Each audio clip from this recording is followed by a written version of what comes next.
Okay, I'll call this meeting to order. It is February 5th, 2025, and we're here to discuss the Stone Garden grant. And I'll turn it over to the Sheriff's Office. All right. This is an interesting one. Apparently, 6 or 7 years ago, the Sheriff's Office did participate in Operation Stone Garden with Border Patrol, and I believe the prior patrol captain was dealing with that. It's changed slightly since, as far as they're trying to make it a little bit more user-friendly to the counties. What it can bring is, in my opinion, very attractive to us as a county. But essentially, I met with the head of the Border Patrol for this region. Their ranks are kind of odd, but Bebe is his name, surprisingly. But anyway, so he went through exactly what they could offer us. Essentially, we go through the application process, which they've offered an assistant for me to help do that. I build out what's called a campaign brief and an op brief. All that stuff is zero cost to the county except for my time. And then we submit it to Border Patrol along with our wants and needs. So we've been talking about funding for a long period of time. This opportunity came up. And particularly vehicles is a problem, right? So any money we can bring in is helpful. Along with that, we have an additional issue of the Idaho State Police right now are not able to recruit. So we have one trooper in the entire region, and he's been out the majority this year.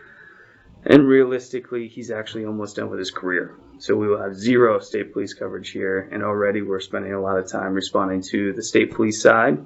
And unfortunately, that's the scenario we're in at the moment, and that's something that is just costing us a lot of time on our end. So we're already responding to those things as it is. This grant would allow for overtime funds paid strictly by the federal government to be up there. So that gives us extra shift coverage if calls come out to where we can fill in the gaps because we're already light on patrol.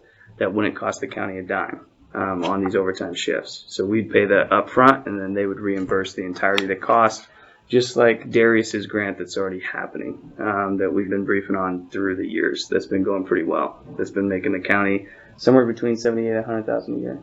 Is that correct? I looked, but I'm not completely sure. Okay, so the overtime would function the same. So the county wouldn't pay for it. And then here's the real kicker for me, because I have to justify my time. I don't have unlimited time with equipment. So they've offered actually an assistant to me on the Border Patrol side to help me work through this, to where the idea would be is I actually asked for a patrol car, and we'll even mark it with, it'll be the normal sheriff car, but then you can put like Stone Garden on it, whatever it may be, that is actually going to be used for these operations. But on top of that, we're using them around the county for daily. That this isn't going to be something just for that they'll essentially fund. It depends. I'm going to ask for $100K a year. Half of that can be used for equipment, half of it for OT. Now, in saying that, they don't necessarily just approve $300,000 for 3 years. But as much as we could get is what I'd ask for. And then our guys are pretty proactive, so that gets them some extra money OT that the county doesn't have to fund, and then it gets us more coverage in the region. And it does keep drugs out of our community substantially. Up here, we would also do some immigration stuff. But the nice thing, and I have kind of good faith on their end, they've already been offering us a ton of assistance, essentially without any contract or anything at all. So they've already been assisting us massively, more than I've seen in other areas, because they're interested in this region particularly because of 90 and how it goes through, to where they've offered us bodies of their own that's come out and helped with just anything we need, essentially everything from drug investigations. In fact, they're even assisting us on something that'll be coming out today, but now I can talk about publicly. We just raided the first meth lab yesterday, or in the wee hours of the morning. I think we've had in 20 years. I don't think there's been one for something like 20 years. So they're helping with that too. So like the logistics and even the clandestine lab team they had on standby is super helpful to us, all free of charge to the county, except for obviously some of my time. So, sorry, it's a lot to go through at once. And also, it also assists when illegal aliens come through and they temporarily are stored at our jail. Mm-hmm. from what I've seen, personal experience-wise through my career, is it gets them out way faster because we pay for those dollars. So I think those ones were out within 4 hours and transported out to a federal site or somewhere else. I shouldn't say federal site. I don't know. But to where initially, I mean, we just pulled them, right? Then it's just whenever they get here. So the more that are here and able to help with that, the better as far as cost to us. So what do we have to do for them? So for them, these operations are dealt with anything having to do with the border. So obviously 99.9% of drugs come from outside the country, right, and get imported in, something like that. So those also are with this operation to where I report stats to them. I fill out these operation sheets and whatnot. But again, all the cost as far as even hourly, and the nice part about this, it even goes into, which I'll have to get, but the additional, like, they call it here law enforcement fringe benefits, because obviously it's not just the hours, it's also the retirement, the healthcare, everything, right? There's more to the county paying than just the, let's call it $30-some an hour for the deputy.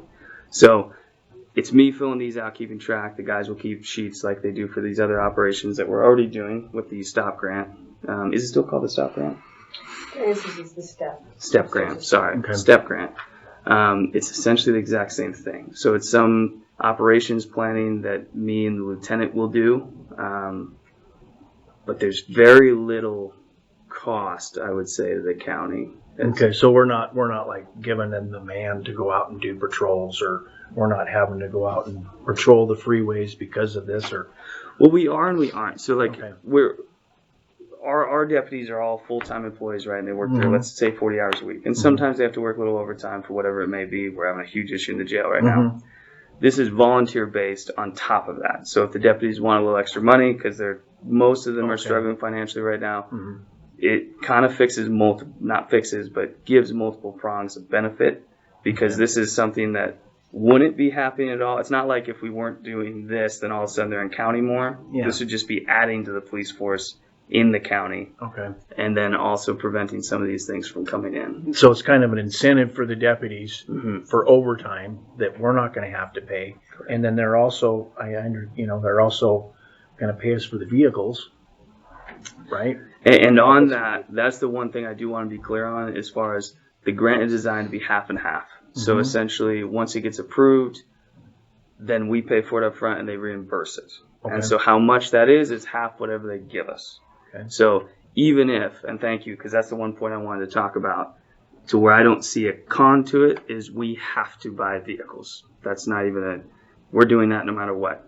So if this year I only get approved for $70,000, $35K goes to OT, the other $35 goes to equipment, I ask from them for the vehicle. Well, that doesn't pay for a whole vehicle, so we'd have to foot the rest of that cost, but we'd be paying that anyway. Because we have to do our fleet. And so in turn that would basically pay for the deputy to use the vehicle on their overtime. See what I'm saying? We're not paying for anything. Correct. And in my opinion, we make out thankfully the federal government's not watching this meeting probably, but there's no way we're using that much funds in a vehicle, frankly, for those shifts. Exactly. And then they can come off those shifts when calls happen and go back off. So they don't have to stay up there. They can assist with what's already going on, which helps me, because we're a ton of the time operating minimum staffing, especially now with the jail problems. Will that be in just Shoshone County only? Yes. Okay. Yes. Does this program increase the number of police cars that we need on the field? No. Okay, so it's just helping us pay for cars we would have paid for anyway. Correct.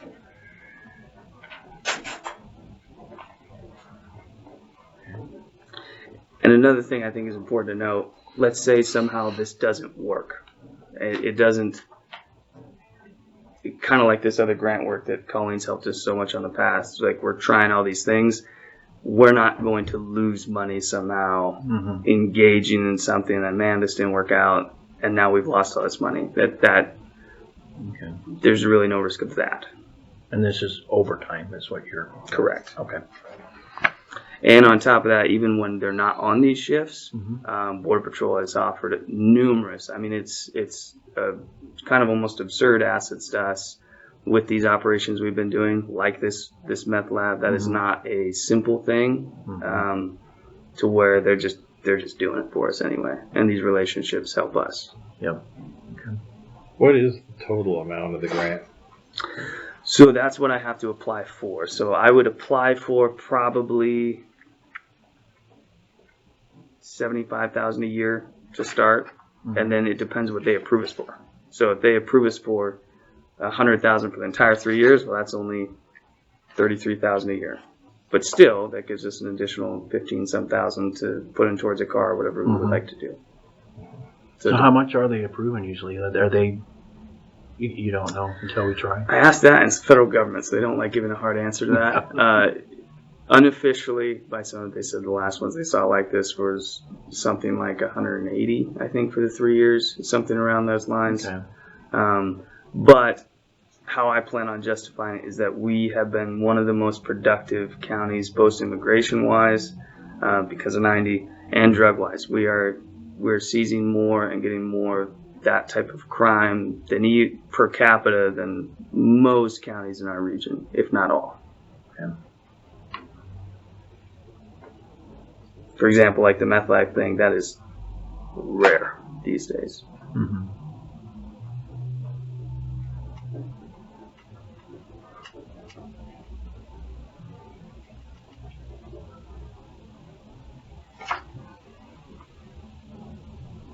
Anybody else have any other questions or concerns? I think they've answered mine. Yeah, all mine were answered, Mm-hmm. so. All right. I guess the question I would have is, so you're just seeking our approval to apply for the grant? Correct. Mm-hmm. Correct. We don't even know if we're going to get it, but yeah. Well, most I'd likely. say we don't know how much we're going to get. I will Yeah. say the head of the entire region came over with his entire team, which I would not say is normal. Yeah. So Okay. I'd be surprised if we didn't get it. Okay. All right. Entertain a motion to. I'll apply for the motion that we approve allowing the sheriff's department to apply for the, what do you call this? Stone Garden Grant through Stone Border Garden Patrol. grant through Border Patrol. Okay. I second it. All in favor? Aye. Aye. Okay. Motion carries. Appreciate it. Thank you. Any public questions or comments or? Just one question, I think. So you're asking for a cop card. What I read is they pay mileage, so the mileage must be gone if you didn't give you a cop card. No, they still, that's part of those fringe benefits, so that I can take that out of, I gotta work with the Border Patrol for that, but they do still pay for mileage and stuff of the vehicles used as well. So thank you, that's actually an additional benefit. And myself, I would think that it would be smart to put another revenue line item in for vehicles. So you can put that revenue in when you get paid the mileage, so you can use it to buy your next cop cars. It doesn't get lost in the budget someplace. Does that make sense to you? I'm hesitant to dance into the topics we were in last year. The vehicle thing is definitely something we need to address as the agency and the commissioners, for sure. Any questions? Any other questions? More idle curiosity than anything. I watched a video where you had the 3 federal prosecutors in here talking about a Sousa. Does that tie in with this at all? No, it does not. However, to fix some of the issues we've already been having in this county over the last no, it does not. But to fix some of the issues we've already been having in this county over the last 2 decades, all these things do kind of intertwine eventually to where we've already been working with the federal prosecutors on a lot of these cases in the region. In fact, one just got convicted recently, and then another one is going. So it gets them out of here for longer term. And having Border Patrol, I mean, it could produce more federal cases, in which case those costs usually aren't as on the county. So this also will help with that, just decrease or increase the availability of those prosecutors federally that we can use. Good. Any more? All right. Meeting adjourned.